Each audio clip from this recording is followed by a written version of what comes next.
Merci, Monsieur le Président. Mes chers collègues, j'essaierai de concentrer mon intervention sur la règle des 50% d'artificialisation. La somme de documents constituant le projet de SRADET qui est examiné aujourd'hui fait état à plusieurs reprises du bilan quantitatif des consultations organisées parallèlement à son élaboration. Elles ont été prévues par la loi NOTRe du 7 août 2015 et par délibération de cette Assemblée quant à leur modalité. La répétition de cette comptabilité des réunions tenues et des contributions reçues traduit l'autocongratulation et l'autosatisfaction qui accompagnent l'antienne de la co-construction, ressassée par les documents présentés dans cet hémicycle. Comme souvent, quand vos propositions cherchent à faire passer des vessies pour des lanternes, cette présentation s'efforce de masquer l'essentiel. L'essentiel, en l'occurrence, c'est qu'un bilan chiffré ne permet aucunement de juger de la qualité d'une consultation et de son contenu réel. En effet, quel que soit leur nombre, certaines des contributions ont pu se limiter à des considérations générales sur des objectifs vagues ou des principes consensuels. Alors qu'en revanche, d'autres ont formulé des demandes précises sur les dispositions les plus opérationnelles ou du moins les plus contraignantes du projet de SRADET. Et parmi ces dernières, bien sûr, la réduction du rythme de consommation d'espace à 50% de l'artificialisation constatée sur une période de référence constitue l'une des règles les plus dures du schéma.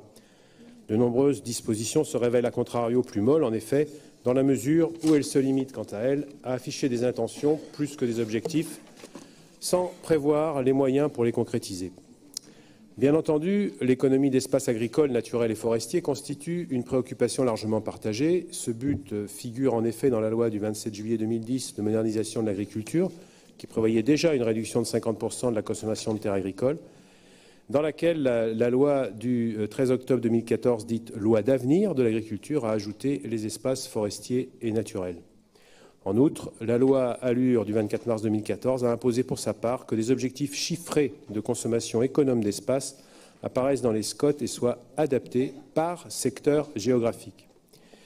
Or, de nombreux documents d'urbanisme prennent en conséquence déjà et en considération ces obligations légales. Finalement, donc, le projet de SRADET ne fait que réitérer l'affichage de la réduction du rythme de consommation de 50%, mais il prévoit d'en effectuer sa mesure au niveau régional, ce qui constitue une bizarrerie au regard de textes en vigueur et donc une préoccupation pour les contributeurs dont les observations n'ont pas été entendues à cet égard. En effet, les départements du littoral et ceux de l'intérieur de la région présentent des problématiques différentes qui se sont traduites dans l'expression de sensibilités divergentes, sinon opposées. Les contributions issues des départements les plus ruraux ont souvent mis en garde contre une application trop rigide de cette règle. Leur crainte est qu'elle ne pénalise les territoires les plus vulnérables, avec un risque de dévitalisation et de migration des populations et des opérateurs économiques que la réduction des opportunités en zone rurale ne pourrait que décourager.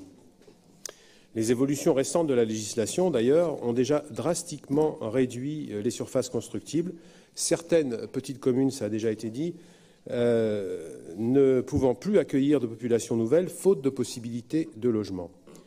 Il n'est nullement rendu compte de cette différence de sensibilité par un dénombrement sec des consultations du projet de SRADET. Il n'est pas non plus fait état, ni dans cette comptabilité réductrice, et c'est extrêmement regrettable, ni même dans un résumé, des propositions émises par ces contributions.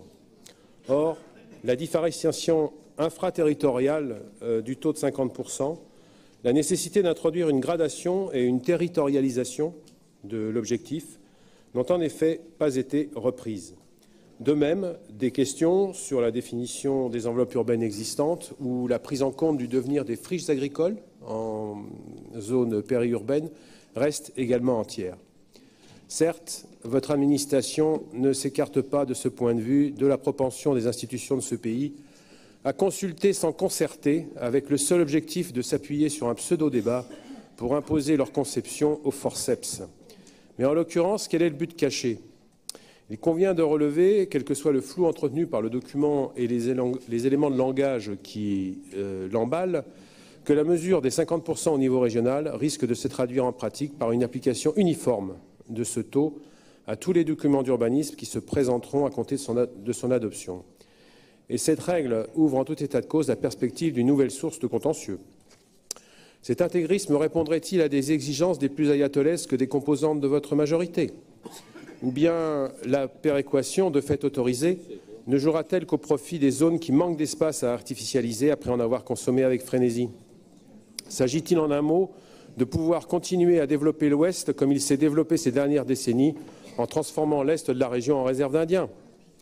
Quoi qu'il en soit, le lien qui est établi entre le schéma et la politique contractuelle régionale n'est pas de nature à rassurer et ce ne sont pas des mots qui sont susceptibles d'apaiser ce soupçon.